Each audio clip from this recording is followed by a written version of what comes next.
The Red Scare was a period of fear, political suppression, and unrest. The people's panic and hatred of communism in the United States grew rapidly after World War II, changing the political climate and view of communists and those with left-leaning beliefs. The mass paranoia summed up in a nationwide hunt for communists. In the 1950s, the House Un-American Activities Committee, or the WAC, and Senator Joseph McCarthy and other government bodies used their power to persecute communists and others who disagreed with the American government, fearing that they had taken power. It is the United States government's responsibility to protect the people's rights to have conflicting views with the government. As a result of this period, our highest court made many rulings to give back valuable rights and freedoms to the people. Following the end of the Second World War, the Soviet Union and the United States became rival superpowers. During the war, the United States, led by President Franklin Roosevelt, was able to work with the Soviet Union. Even after being allies in the war, many people still distrusted the Soviets. After FDR's death, that distrust worsened during the Truman administration. Differences between the two countries, their values, and their culture came into the eyes of the public. And the Soviet Union's expansion in Eastern Europe did not help the U.S. public's view of them. With the knowledge of how to create atomic weapons and a developing nuclear program, the United States had the upper hand.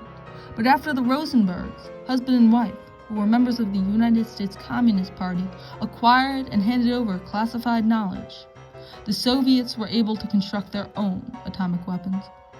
For their crimes against their country, they were executed. Also, other Soviet spies like Rudolf Abel were intelligent and good at capturing information from the American government. Now, as good as they were, United States politicians overestimated their numbers. These spies allowed the Soviet Union to gain valuable knowledge and to make nuclear weapons. This allowed them to become a real threat to the United States. The Soviet Union becoming a greater threat to the United States allowed them to fund a revolution in Korea. This started the Korean War and took many Americans' lives. This war, indirectly being caused by civilians, the Rosenbergs, led to hysteria that many normal people were communist spies. All of this led to politicians attacking civilians in the name of protecting America. The public's fear of communists reached its greatest point with the rise of the WAC and Senator Joseph McCarthy. The WAC was created in 1938 to look for disloyalty in the American public. The WAC led investigations against people who were suspected of having communist ties, and if you were found guilty, you could be blacklisted or worse, imprisoned.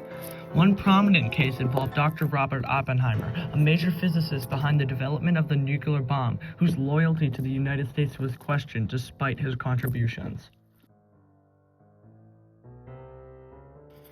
Joseph McCarthy, a senator from Wisconsin from 1947 to 1957, born in November of 1908, used the public's fear of communism to lead many high-ranking investigations that targeted not only suspected communists, but critics of the government.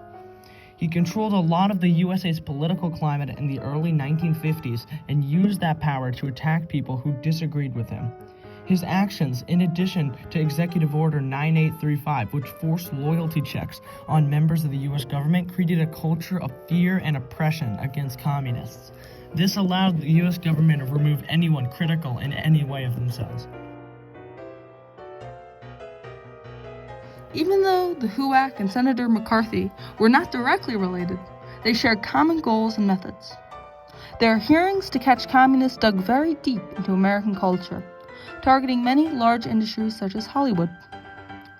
Many different popular actors and directors were called to speak before a court or committees to pressure them into admitting communist relations. The Hollywood 10 were a group of people who refused to testify against any others suspected of communist affiliations. Because of this, they were charged and then blacklisted from working in the film industry in the future. Their careers were ruined, and this very public attack told the whole country that alleged communists were everywhere. From this time also began the rise of loyalty oaths, where people had to swear allegiance to the United States to avoid being labeled as a communist. These loyalty checks were even more proof that the fear of communism had embedded itself in daily life in America. Beyond the entertainment industry, Senator McCarthy hunted through government employees, teachers, and many other people who could have connections. Still, accusations were often based on a small hunch or personal vendetta. People who were accused of having communist ties were fired or forced to resign, despite how much evidence there is against them. The nature of these investigations made people scared. Anyone who would speak out against these investigations feared that they would too be labeled a communist. During this time, propaganda further fueled the flame that was the Red Scare. Government-funded campaigns on television, radio, and posters showed communists as invaders who had threatened American freedoms. These ideas were always kept in the forefront of people's mind because of their widespreadness. These messages not only damaged communist image, but also damaged the images of many people who had left-leaning beliefs. This created a lot of division in America because so many people were suspected of being communist sympathizers. The end of McCarthyism started in 1954. Joseph McCarthy started an investigation into the United States Army. This not only angered many Americans, but also angered President Dwight Eisenhower. Later, the U.S. Army was able to compile dirt on McCarthy and his lawyer. This led to McCarthy being accused of abuse of power. Then, Eisenhower made it so that no executive employee would testify, saying, "It is essential to an efficient and effective administration that employees of the executive branch be in a position to be completely candid in advising each other on official matters." Of course, he wanted his administration to be able to speak without those conversations being brought up in an investigation.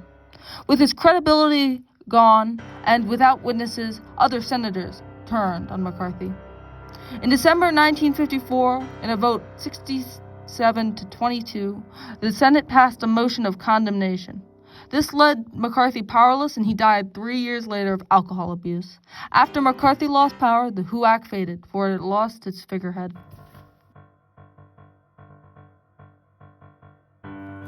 The Supreme Court began to look deeper into some of the past legislation during the Red Scare and began striking more and more of it down, returning rights to the people. Some of the cases, such as Yates versus the United States, took power from the Smith Act by specifying that speaking of taking action was different from taking action. This protected freedom of speech. Another is Scales versus the United States, that being merely a member of an organization cannot be criminalized. Thirdly, in the United States versus Rommel, the Supreme Court ruled that the United States ban on members of the Communist Party in the defense industry was unconstitutional. These cases helped protect Americans' rights because of how the government treated its people. It forced the Supreme Court to take down what it seemed unfit. These court cases came after the Red Scare, and they are a direct effect of it. Because of the Red Scare, we now have laws protecting people who disagree with our government.